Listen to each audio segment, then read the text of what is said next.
But did you feel like it was being an exploiting type thing, that Howard may have taken a little too much and really enjoyed seeing, a kind of a messed up Sam? I think Jim Carrey and Howard made up on that, but it was something that was said and made Howard a bit pissed off. I heard that, and I'm thinking, what are you doing? They were friends. I mean, if Howard would have been on a 5,000-watt station, Sam still would have done this. They were friends. I don't think either one of them exploited each other. Sam went on to promote whatever he was doing. A lot of times he just went on just to be with Howard. And Howard has Sam on because the ratings, and it was great radio. So, no, I don't think either one of them exploited each other. I think maybe Jim, a little afraid to go on Howard himself and everything. I think, Jim's a very insecure person. And I think his insecurity kind of comes out when he starts talking about things like that.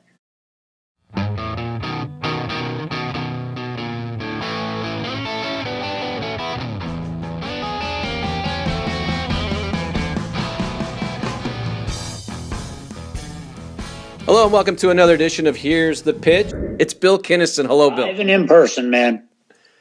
Good to the see. Makeup people did a really great job. And I mentioned the Stern appearances a few times. Were you with him at all these times? I mean, there's the one where he's asleep. They had to go call him, and tell me about just kind of those times, because it was really, you get the sense of Sam. Like I said, the Letterman show was 7 minutes. He had his act, and Dave was funny, and Carson. But here, these are hour-long interviews, and it's in the morning, so it's early. He's been up all night. Tell me a little bit about the times doing the Howard show, because I think that also helped him, too. I mean, he was a rock and roll comedian going on this rock and roll morning show. Both of them. When he first went on Howard, I remember we flew a red eye for his first appearance, and Howard did not like stand-up comedians. And the reason is that they were never out of character.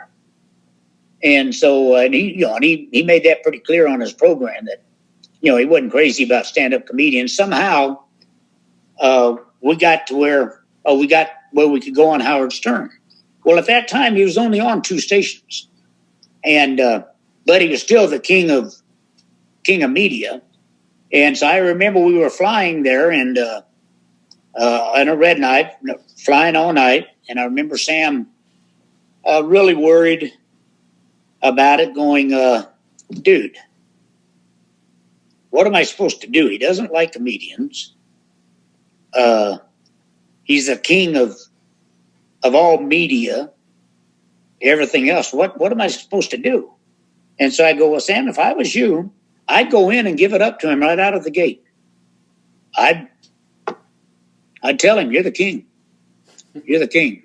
And then I said, and just be you like you are everywhere else. Just be you. And, Sam, again, can't do anything in moderation. So the first time he walks into Howard's studio, he gets down on his knees and starts bowing. You're the king. You're the king. And that fed Howard's ego. And that's where it all started. Well, I hated New York. Not because of New York. I hated New York because it was not a good place for Sam. Bars are open all night long. It was just a trouble place for Sam. And then we'd always have to do, he and Howard got to be best friends. And so we always had to do Howard. And I just would shudder, at that, knowing that every industry person in L.A. is listening to Howard Stern, even though they hate him. They're listening, and they're hoping to God their name never comes up. And here's Sam, that basically gets drunk every show he's been on there, and it was tough. Yeah, I was there for most of it. Somebody had to take him back to the room. Well, and.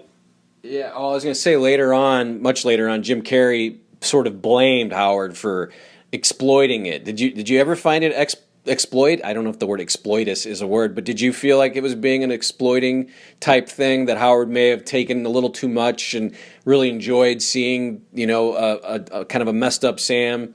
I think Jim Carrey and Howard made up on that, but it was something that was said and made Howard a bit pissed off. You talk about when Sam and Howard got upset with each other? Well, I mean, there was that, but later on, Jim Carrey said that, Howard was exploiting Sam and having him come in drunk was, helping Howard's ratings, and it wasn't really helping Sam. I love Jim Carrey. He's been a friend of mine, and I guess, I don't know if he was a Sam or not, but the first night that he was ever in L.A., he's a friend. I consider him a friend today. He's took vacations with us. He has been, when my mother's alive, he's been to my mother's house in Tulsa and stayed, and good friends and everything. Jim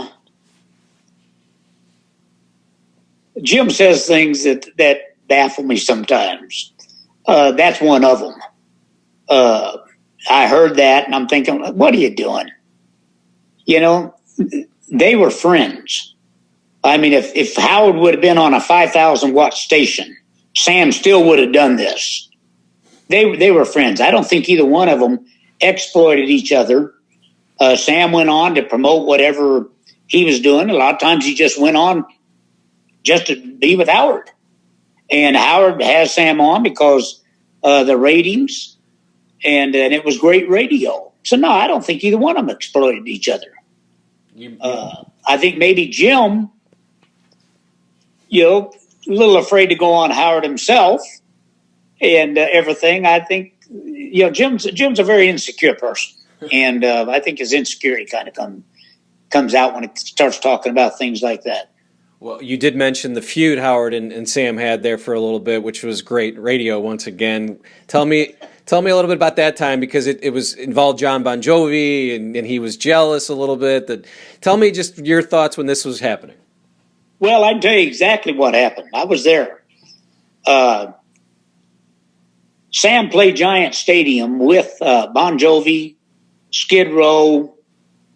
I forget who all was there, but Sam was the main attraction. 83,000 people with a microphone, if you can imagine that.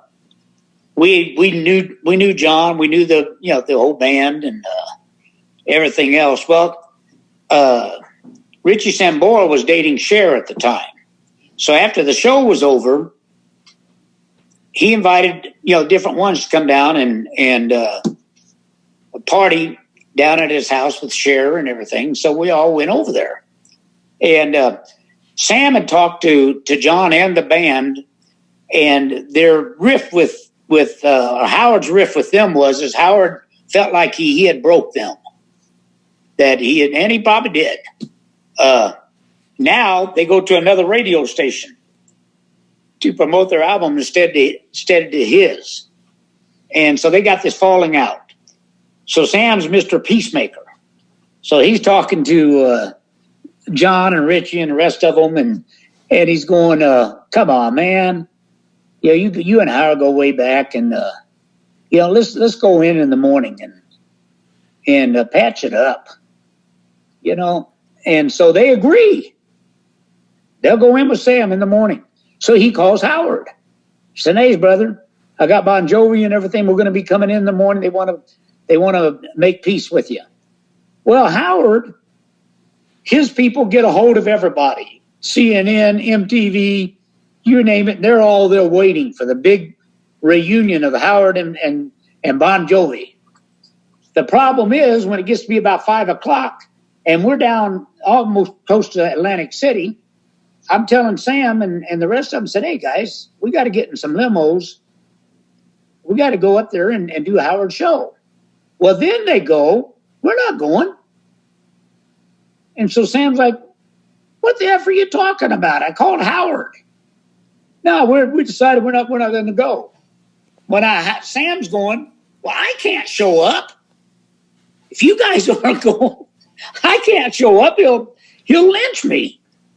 And so none of them show up. But Howard blames Sam, thinking Sam set him up, that Bon Jovi never did tell him that they were going to go, but they did. Just at 5 o'clock in the morning, they changed their mind and decided not to go, and that's what the big rift was about. What they made up, which was great. I think the other big moment on that show, well, there's many, but tell me about the time. Was he asleep, or he was supposed to come in, and Jessica Hahn was around, and was there a hotel room? Something happened where he didn't show up, right? And they called, and am I remembering this correctly, or? You talk about for Howard's show? Yeah, I thought there was. Show? Maybe it was just maybe what it was. He missed the Joan show, right? Yeah, he missed the Joan Rivers show. Okay. That came as close to ending his career as anything he had ever done. And we had done a show a night before. He had been clean. We did a show, and Sam comes in the next morning. Howard orders up some champagne and stuff. And so Sam gets ripped. So afterwards, he, goes, has some Chinese food, but he's done. Now, the call time was supposed to be at 5 o'clock. So that gives Sam plenty of time, to sleep a little bit, get his head together, and do the show. Except after we get back to the hotel, the Joan Rivers staff keeps moving it up. To 2 o'clock call time. Then it's a noon call time. So I tell them it's not going to happen. It's not going to happen. If you want to go back to what was originally scheduled, the 5 o'clock call time, we're fine. He's not going to be there in an hour. I'm going to tell you now. That is not going to happen. Well, Joan is going out and she's entertaining the crowd until they can get Sam there. Problem is, Sam is not going to get there. So she comes back off her show and calls me 3, 4, 5 times, where's Sam? And I go, Joan, I told you, he's not going to make it. If you want to do the 5 o'clock, well, I got an audience here. I go, then you should have told us before now that you want a 12 o'clock call. And so I said, it's not going to happen. It's not going to happen. She goes back out, entertains some more, comes back. Where's Sam? We go through this 4 or 5 times until I finally go, Joan, it's not going to happen. Well, I'm thinking, all right.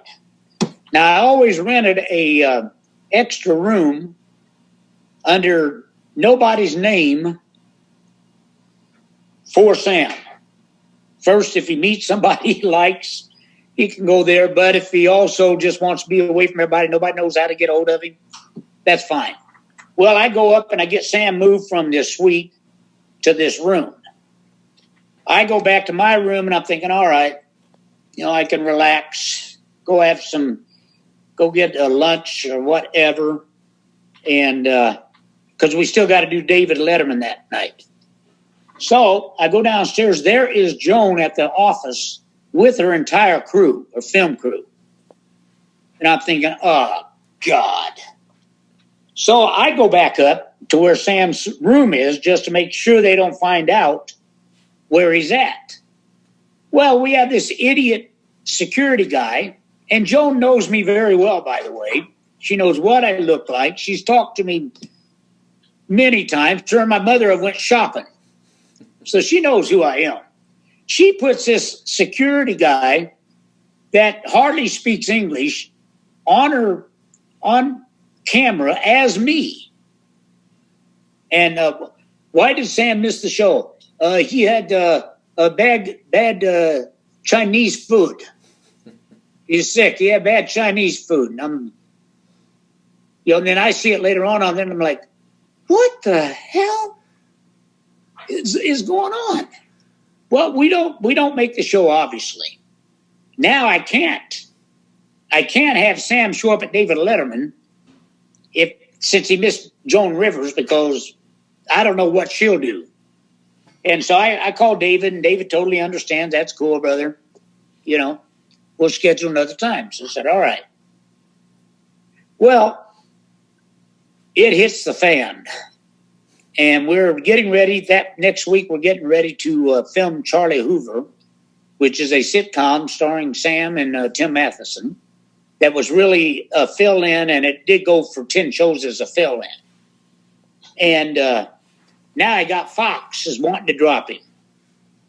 He's a presenter on the Grammys. They drop him. American Music Awards. They drop him. I mean, all because he doesn't make the Joan Rivers show. So I remember Peter Chernoff calls me from Fox. And he goes, why is Sam, why did he miss the Joan Rivers show? And I said, well, they changed the call time, and so he wasn't prepared to make it. And so he starts going, well, you know, we're reconsidering the Charlie Hoover project. And so I said, all right, it starts on Thursday. And I said, all right, that's all right. Sam will be there in costume, ready to go on Thursday. If you pull the plug, just write me a check for $480,000 because we have a contract. Nowhere in a contract does it say he has to show up for Joan Rivers show. And then I remember I told him, I said, Peter, kind of refresh my memory. Didn't you fire this bitch? And he goes, yeah. And I go, and now she's running your network? And he goes, she's not running my network. I said, well, it sounds like to me she is. She makes a phone call because he didn't show up to her over 65 geriatric crowd.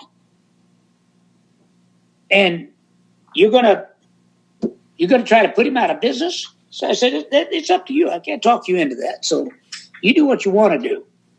And then I go to work on trying to talk to Walter Miller on the Grammys, and they put him back as a presenter and stuff. And Walter's going, I'm sticking my neck out, man.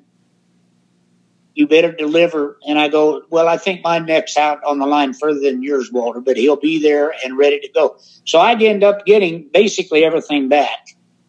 And we end up, long story short, we end up doing Charlie Hoover, and everything's fine. He does a makeup show for Joan Rivers at our expense. And the funny thing about that is he's drunk off his ass while he's there. So it was never boring with Sam. I had always thought that he had sort of kind of cleaned up, right? I mean, he got married 5 days before. Things were going well, right? Like he was doing well. Tell me about just that last couple months there, because it seemed like things were going well. You were in a van, I guess, behind Sam's car. Just tell me a little bit about that night. And I mean, you've told the story a million times, but I think it's good to hear the final thoughts of Sam as he was talking to someone, right? And it's just an amazing story. If you don't mind sharing that with me a little bit about how he was doing well, and just those thoughts he was having at the very end of his life. Sam had been clean for a year and a half. And when I, make that motion, what I mean is that he partied every night for 12 years, every night. The last year and a half of his life, he cleaned up. He had hit rock bottom. He had $300. I was going to quit. And for the first time, he told me, he said, I got a problem. I said, all right, well, we can't take you off the road. You have to make money. But I said, there's a place called Log Cabin out in Malibu. You give up your apartment in L.A., you live in your house in Malibu, and every morning that we're in town, you're in their AA meeting. It's celebrities only. You're in that AA meeting. If you miss one, I quit. And so he did. I said, I don't, if you're out of it, you still show up. If you've been up all night, you still show up. And he did. He did. And he met a lot of comedians. I mean, a lot of celebrities there. Ozzy Osbourne and him became good friends from that meeting. And so he was, when I say basically clean, for the last year and a half, maybe once out of every 3 or 4 nights, maybe one night, he'd party for one night. And that would be it. So when I say clean for the last year and a half, Sam used to get up on stage and tell everybody, I've been clean for 81 days or whatever it would be. I remember 81 days. And the crowd would just go nuts. Yeah. And then he'd go, well, not all in a row. And I remember that. I do. And everything. And so he had cleaned up. And then it got around about Christmas time. I started noticing different things. We did a show actually in Austin, Texas, which I live in San Antonio now. And just up the road here, we did a show in Austin, Texas. And the next morning we had to catch a 6:00 flight in the morning, or he's going to have to charter a plane. And so I remember I got up, I went up to a suite, and he was up, and he's crying. He hadn't been drinking or anything. He's very emotional. And I asked him what was going on. And I have a daughter named Ginger. And Sam just loved her. He just loved her. And so what's going on? And he goes, no, man, I've just been thinking. And I go, what are you thinking about making you so emotional? And he goes, I don't have a Ginger. So I'm like, okay. Usually only one to a person here. What are you talking about? And he goes, man, you got something to live for. You got Ginger. I don't have a Ginger. And so I didn't know what to tell him and everything. And so I'm like, well, dude, we gotta get in this limo. We gotta get home, or you're not gonna make it for Christmas because there's no other flights. And he goes, no, just said you go ahead and go on and leave the security guy with me, and we'll manage to get there. And somehow he did. I don't know, but he managed to fly in later. And so that was the first thing. And then just before his wedding and stuff, we had a meeting. I had a deal set. All we had to do was wrap it up with New Line Cinema, a 3-movie deal. One with Arnold Schwarzenegger, one with Rick Moranis, and then an in-concert movie. And so they wanted to meet Sam, as they always do. And so we're in this big conference room, and there's, I don't know, probably a half dozen of them and myself and our attorney and Sam. In the middle of it, he just gets up and goes, you know what? It sounds good to me if you all can work it out with my brother. We're in business, and leaves. So they're, after he leaves, they're like, Bill, is he cool with this? Does he want to do this? And I thought, yeah. He's just, we've been working our ass off and stuff. He's, he's really tired. But I'm mystified by it. And the other thing is, if Sam ever needed an excuse to party, this was going to be it. And so I remember on the way home, I called him, and so I go, Sam, what the hell just happened in there? And he said, well, I was sitting there and I was thinking that I've attained every goal that I set when I got into show business. And I was thinking I got to set some new goals. And so I said, so you get up and walk out in the middle of a meeting because you got to set some new goals.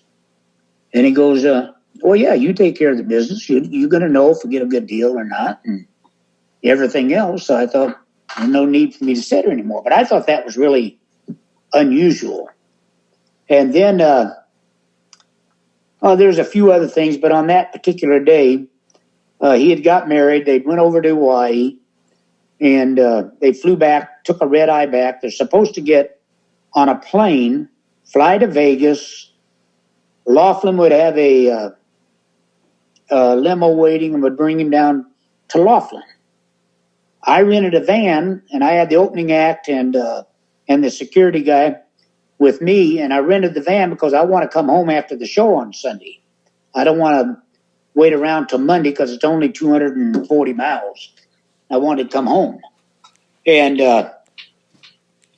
well, I get a call. First, it's from his wife, and she's not happy. And so she's telling me different stuff. And so I go, where's Sam at? She goes, he's here. So Sam gets on there. And so I go, hey, brother, what's going on? And he goes, man, we've been together 7 years and we get married and she thinks everything changes. But it's not. It's still just like it was for 7 years. And he said, don't worry about her. I'll take care of what's the plan. So I told him, you get on this plane. It was a charter over, and I'll meet you at Laughlin. And then I explained to him that while he had been on his vacation, because I hadn't been able to talk to him, that I'd wrapped up the 3-movie deal. We also wrapped up his own television sitcom on Fox called the Sam Kinison Family Entertainment Hour, which was really kind of like the old Jackie Gleason variety show, not the Honeymooners, but the variety show. Also, I had wrapped up a new 3-year deal with I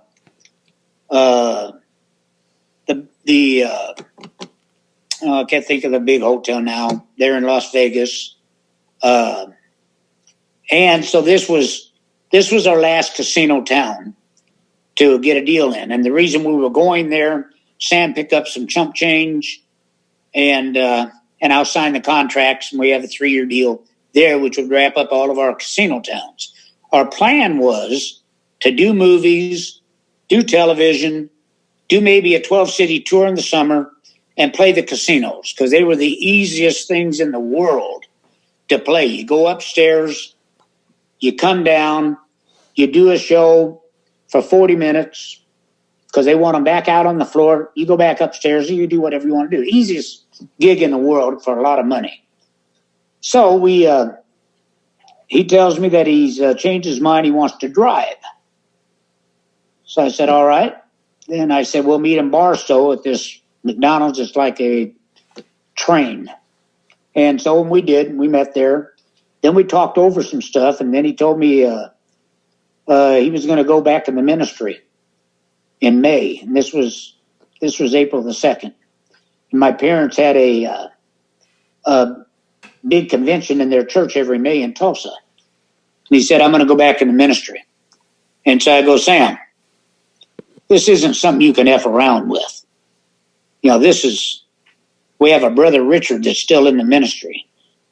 Mom and dad are pastoring in Tulsa. This isn't something. They said, no, man, I'm going to go back to preaching. He said, I wasn't any good the first time. But he said, I think now I know how to handle a crowd. I know how to work a stage and everything. I think I could really do well. So I said, okay. Then when we get through with all this, we'll talk about it. And so got in our vehicles. He was driving his special edition Trans Am. And we're driving over there. Well, the last exit before we get to River Road, which is a 2-lane road that goes up to Laughlin, I don't even know if it's still there now, but it's about 25 miles to Laughlin. He has to get gas, so we pull off. And so we're getting, he's getting gas. I got plenty of gas, but he's getting gas.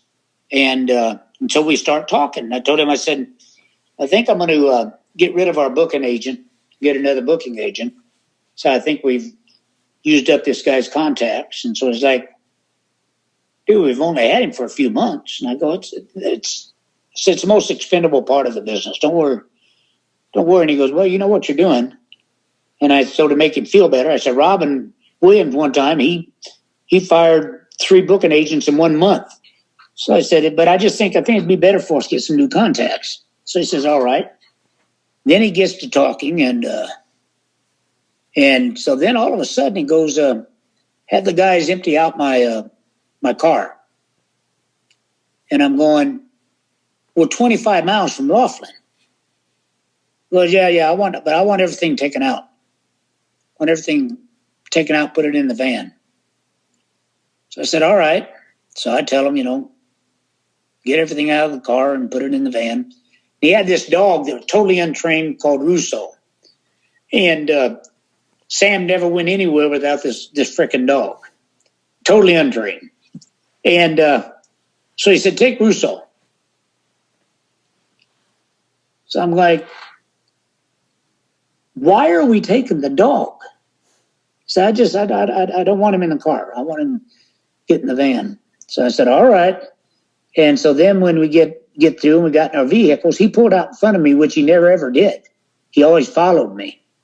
He pulled out in front of me, and we got on River Road. He went 3.2 miles and was hit head on by this kid in a pickup.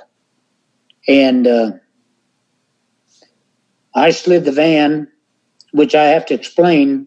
We could see a pickup, on up the road because of kind of a little climb for us, not much, but a little bit. It's dusk. We could see this pickup passing all these cars in the other lane. And so I'm talking to Sam, but he obviously can't hear me. But I'm going, Sam, watch out for this guy. Watch out for this guy. Let him get back in line. Slow down. And Sam's like he's hearing me. He slows down to about 15 miles an hour. At the last second, this pickup gets back in line. What we didn't see was there was his buddy in another pickup behind him that were passing the same cars. And so we had just a fraction of a second of relief. Whew!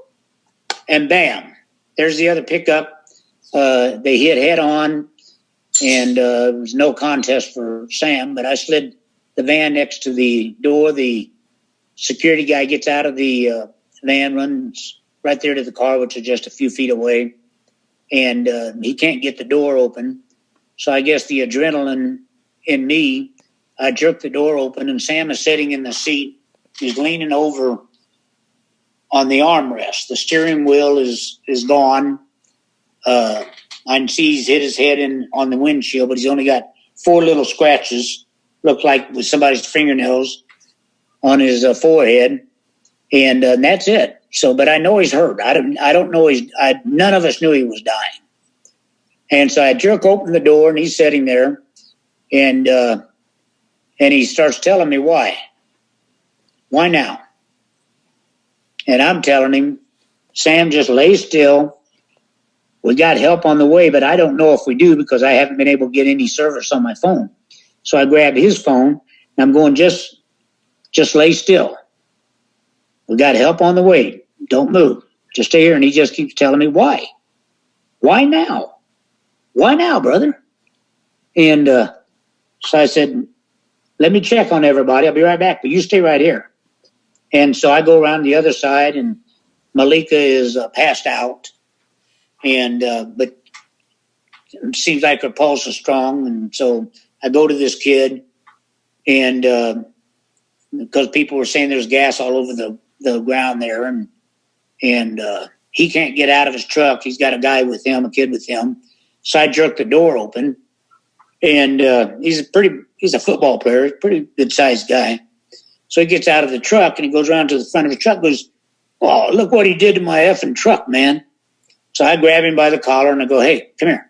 So I pull him down and I said, I want you to look at this guy because you're probably going to be working for him the rest of your life. Now, take your ass over here and sit down on the side of the road. So he does. Well, I go to Sam, and he's been scooting to get out of this car. Well, he weighs 280 pounds.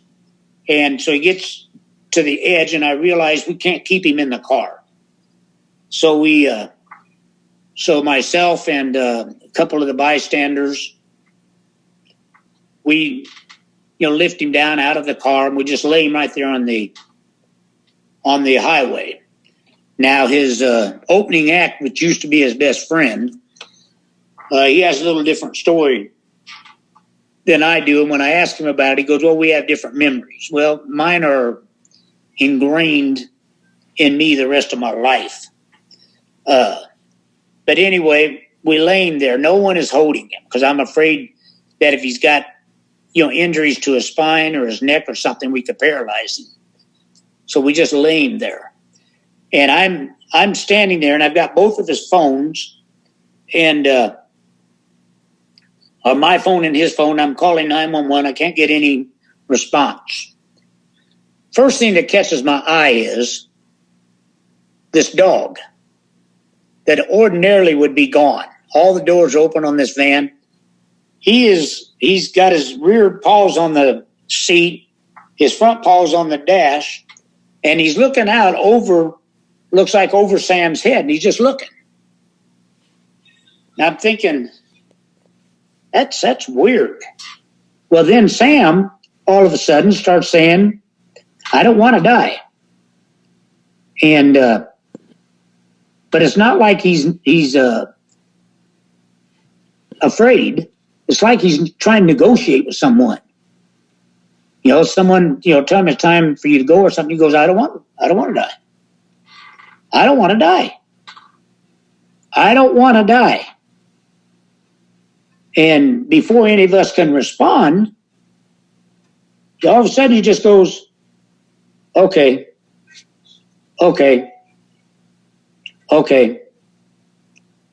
And that was it. He was gone. So I asked if anyone else knew CPR. And so this kid said he did. I said, okay, come over and give him compressions and I'll give him mouth to mouth. But I couldn't even get the phlegm out of his mouth to give him mouth to mouth. He was gone. Now, the opening act, his story, he was holding Sam and was talking to him. The truth of the matter is, him and the security guy were down the road about 30 feet. The security guy had tore off the sleeves off of his shirt, made a bandana, and they're just freaking out. And so I tell them, I go down there and I put an arm around each of them and I go, hey guys, I want you to do something. I want you to clean out everything in Sam's car. And the police are there. The paramedics are there, but the paramedics have pretty much, without ever telling me, let me know, he's gone. And so I'm going, I want everything, every little thing that's in that car, I want it out of there. Because once it got to the tow yard, I figured somebody's going to go through it and have mementos of Sam's. And so they did. And that was the real story of what went on at the highway. Never got up and walked around. The only conversations he had was what I told you. And that was the way it was. And it's weird how that, I know he's gone. The paramedic that's working on him, I'd got down on one knee and he's working on the other. And they've stuck that thing down his throat. He's trying to do whatever. And so I remember looking at him and going, are we doing any good? And he just looked at me, didn't shake his head, yes, no, didn't say anything. He just looked at me. And I knew with that look that he was gone. I get to the hospital and I've got the coroner and the head of the hospital there. I rode in the ambulance with Malika behind Sam. And we get there and I come in and I remember the coroner telling me, we need you to sign some papers. And I said, I'm not signing anything until I know how my brother is. Brad, I know he's dead. But somehow that is not translating from my heart to my head. It's not translating. And so he goes, well, we declared him expired at, I think it was 7:32. And so I said, okay, what happened to him?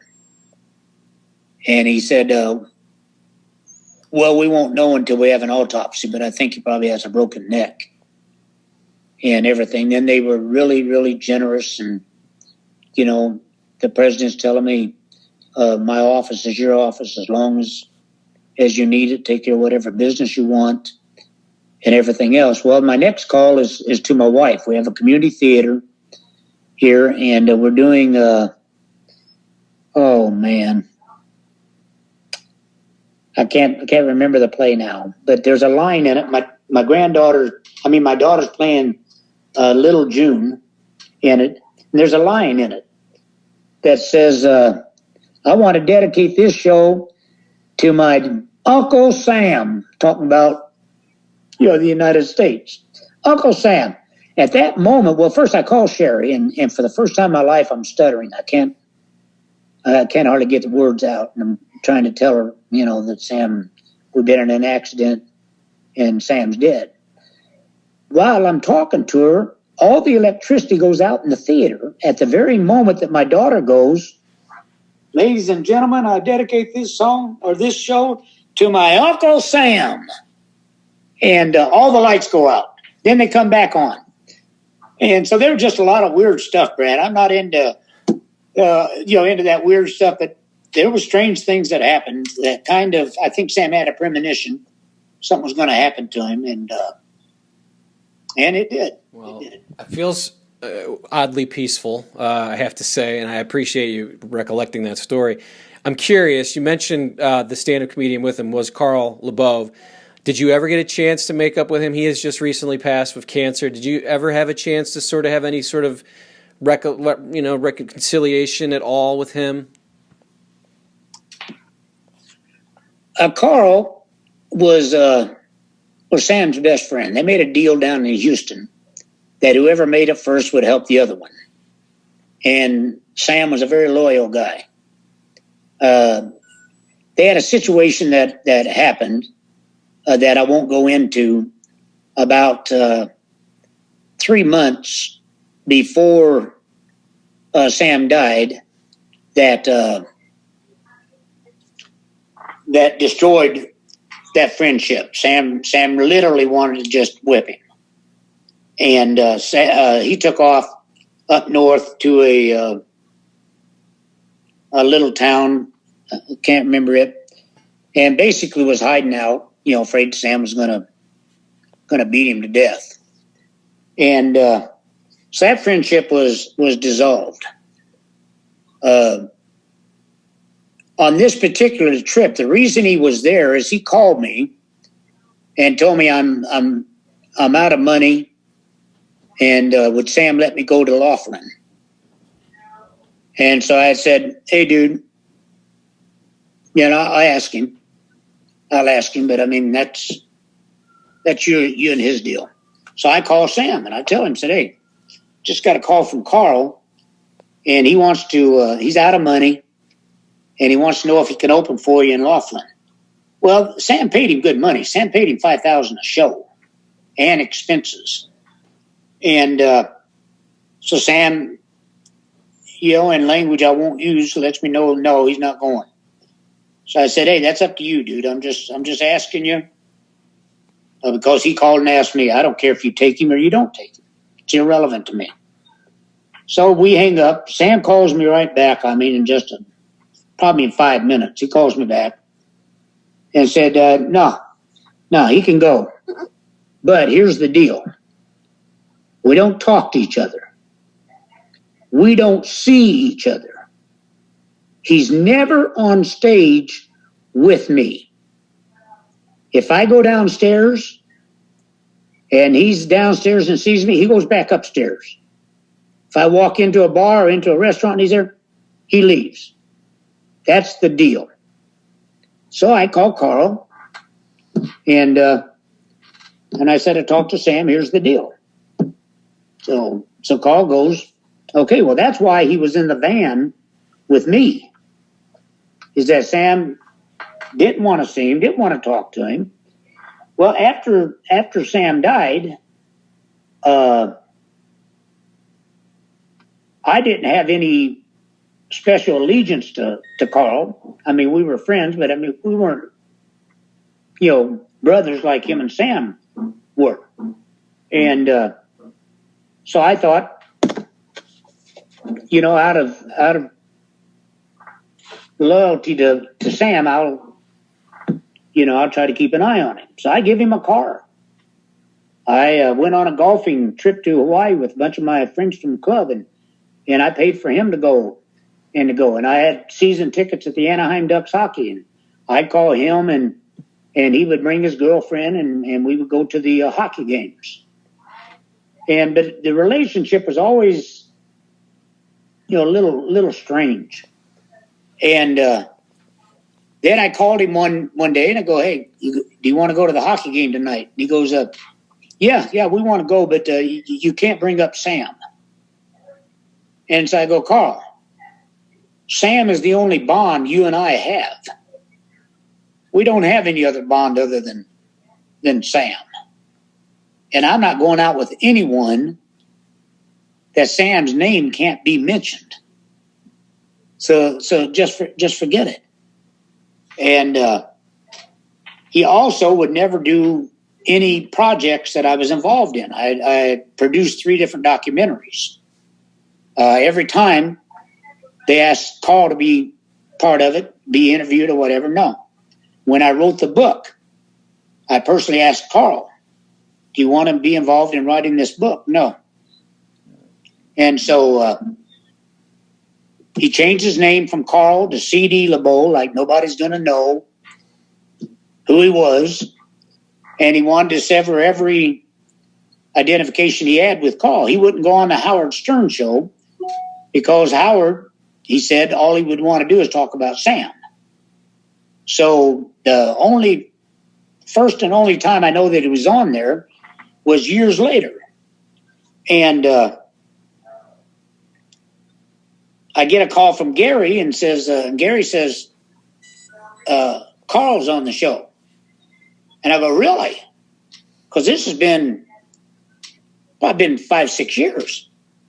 And he said, yeah. I said, man, he's saying some weird stuff. And I said, like what? And he said, well, he said that his daughter is actually Sam's daughter. Well, this girl is 16 years old at this point. And so he said, do you want to come on? I go, no, I don't want to come on. I don't want to be part of that. And so I somehow managed to get her phone number. And a day or two after that, I called her. And we talked, and I said, I guess you heard that Carl said you're Sam's daughter. And she said, yeah, I heard it on the radio. I said, and that's the first time that you've heard that or whatever? And she said, yeah. And so I was really upset with him. The last time he had seen her, she was 6 years old. We were playing Atlantic City, and his ex-wife called me and said, I think Carl should see his daughter. And so I made him go to this mall. I gave him a couple $100 to take her for a couple hours and buy her stuff. That's the last time he's seen her. He never paid a dime of child support. Unbeknownst to me, that up until Sam died, he paid the child support. So I think he knew, but I had no idea. And so I kept calling her and to be checking on her and everything. And when I eventually, trying to think, I remember where the real divide came as I was doing, I was promoting something I had done on different radio stations. And I remember I was on a radio station in Chicago. Question came up. What's going on with you and Carl and the Kinison family? So I don't know. Haven't heard anything that's going on. I said, yeah. I said, he was on here, man, and really trashing you. So I'm like, okay. All right. So we go on, finish, never comes up, we hang up. I remember I called Philadelphia, and I'm doing an interview there. Same thing comes up. So I told the guy, I said, hey, when you go to break, hang on, I want to talk to you. And so he does, and so I go, what is going on? Uh-oh. We're good. There you are. So what's going on, man? Why am I getting all this stuff about problems with Carl and me? And he said, man, he was on here, and he's just trashing you. And I go, what's he saying? And he said, well, he was saying that you conspired with his ex-wife to hide this child. And I go, do you really think anybody cares if Sam had a daughter? I said, seriously. And he told me a few other, I don't even remember them now, but a few other things that, he was saying. So I called Carl. I go, hey, is there something you want to tell me? And so he goes, man, Sam destroyed every person's life that touched him. And I go, well, I don't know. I seem to be doing pretty well. I said, I can't help that I told you 2 years before he died to start booking gigs and stuff, because Sam first was going in a different direction of his career, and second with his party and stuff. You never knew if he was going to pass. And so he was like, well, man, let's just let bygones be bygones. And I was like, whatever. And so then I don't remember, just 3 or 4 times it was let bygones be bygones. Well, last time I seen him, I did a wedding renewal in Las Vegas for a couple friends. And they're also friends with Carl. And they said, Carl's going to be there. I said, I don't care. Doesn't bother me at all. And so he was there. Well, this lady comes up when we're outside taking pictures and everything. She comes up and said, can I have a picture with you and Carl? And I go, no. And so, and I just walk away. Well, Sherry, my wife, comes up and she goes, Bill, that's Karen, which was Carl's sister-in-law. And I knew Larry and Karen. I really liked them. And but she didn't look like I remembered her. And so I went, Karen, I'm sorry. Yeah, I'll take a picture with you and Carl. And so I took the pictures, and then he came over, same speech, man. I just want to let the past be past. And I go, Carl, I'm tired of the past being past. Every time you do this, it's let the past be past. I said, you're just not in my world anymore. And I don't care to have a relationship with you, anything else. And he said, well, I just want you to know, man, I'm in a really good place now. I've got things straightened out. And I'm really in a good place. And I said, well, I'm happy for you. But I said, I don't think we're ever going to have the relationship we had before. And I walked away. That was my last time I seen him. That's the last words that we actually spoke to each other.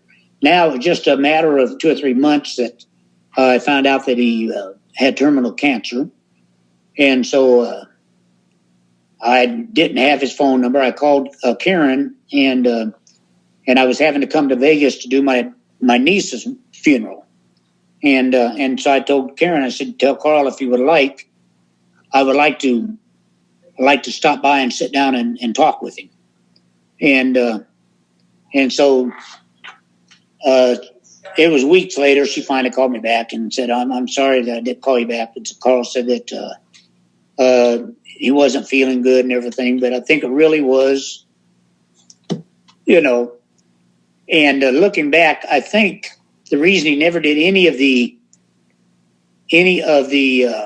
projects that we were involved in, but is because his stories were totally different than my reflections. Not only out on the highway, on anything, and he could not say those kind of things if I'm there. Because he knew that I would call him on it. And so I felt bad for the family. That's a rough way to go. I felt bad that he went through that. But he didn't care to be my friend. And in my heart, I forgave him, but I just didn't want to be in that position again. then I saw people were sending me interviews he had done in the last few months just before he's dying. And so one of them is what I told you had happened out on the highway that day. And somehow he had turned that completely around, and everything that I did, he did. And I guess I was nowhere around. And that really ticked me off, Brad. That really ticked me off. I'm thinking, man, Sam's been gone for 29 years. He paid this guy thousands and thousands and thousands of dollars. He paid his rent so he could live next door to him in Malibu on the beach. He bought him new cars. They had these scenes, and out of it, I did, and I was the one, by the way, that took the DNA test for the girl that she is Sam's daughter. I wasn't trying to hide it. At first, I thought if she is, she needs to know. And but I'm thinking, for 29 years, he couldn't let Sam rest for 29 years. That's why I went. Before I would never, whatever his story was, I'd be, yeah, that's okay, that's okay. Then after that, I was like, no, and I'm not covering up. If he can hold that for 29 years, then no. Well, I guess he, in his final days, he was, as the comedians do, they took another person's joke or another person's story. That's what they do. But it wasn't even him taking my story. It was just that it all of a sudden, and it wasn't just that interview. It was like, well, now I understood, because I could never understand why he would never be in any projects where he would get some publicity. And then all of a sudden it was like, bam, this has been there the whole time. Why didn't I ever see that? The reason was he didn't want me to be there to go, no. Like I said, there was one time that I asked him about, his story about what happened on the highway. And I go, Carl, that's not what happened. Why are you saying that? And he said, well, we all have different memories. And I go, well, I think my memories are pretty exact. That happened to be my brother. And I can, talking to you today, over 29 years later, I can tell you in detail. I can tell you about the little farmhouse off on the side of the road. I can tell you I still remember exactly how the gravel and everything looked on that road. That was one of those things I'll never, forget the rest of my life. Yeah. And so, anyway, life goes on for some of us. I got to say, though, I've really enjoyed this. Just thinking about Sam and you living with him and just these stories. Hopefully it was cathartic a little bit, maybe to have some conversations. But Bill, I really appreciate this. I know people can go watch you do your thing on Sundays. We went long, but I hope people really enjoyed it. I hope you enjoyed it. Anything else you'd like me to add before we say goodbye to everybody today? No, you've been fantastic. I think I probably talked a little too much. You didn't get to say much. But I've enjoyed it, and anytime you would like me to come on, I'll be happy to do that. Yeah, well, I'm sure that I have a million. And I don't say that with all interviews, by the way. Well, I appreciate that. And I have a million more questions, as always, but we'll see. Maybe we'll do this again in 6 months. But no, people want to hear you, Bill, not me, so I appreciate that. But I thank Bill for joining me today here on Here's the Pitch. Again, sponsored by Masses Restaurants in St. Louis. 5 locations, stlmasses.com. We'll see you next time.